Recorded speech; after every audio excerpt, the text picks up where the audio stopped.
It appears that the spring market in Guelph still hasn't come into full force yet. Although we did see a big surge in the number of sales this February compared to last year, if we look at March, so far we're tracking about 10% above last year, but still relatively low, about 30% less sales than what we would have in a typical March. We experienced a 5% increase in the average sale price in Guelph from January to February. And then if we look at what's happened so far in March, condos are up 4.26%, townhouses are up 5.6%. For detached houses, which had increased 6% in the month of February, they were actually down 2.4% for the month of March.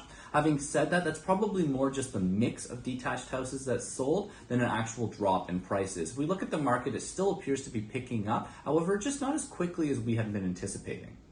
Inflation continued to decrease and came in at 2.8% for February, which was lower than what the Bank of Canada had been anticipating.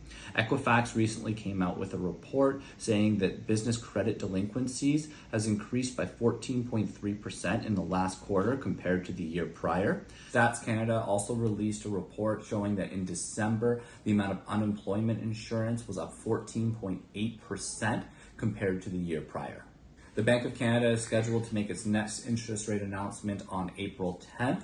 Now, most people are predicting that we're going to see them hold at 5%, and then 75% of the analysts are predicting that by June we will actually see our first rate drop. And when this happens, get ready because our market will likely take off.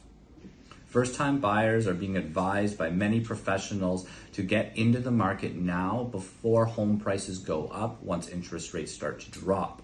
If you're thinking about buying and selling, so somebody who's either downsizing or upsizing, this is a really nice market to do it in. Houses are selling quickly for good prices, but you're not having to go into crazy bidding wars on the homes that you're purchasing, and you can put in conditions that protect you. This is a much easier market to make a transition in.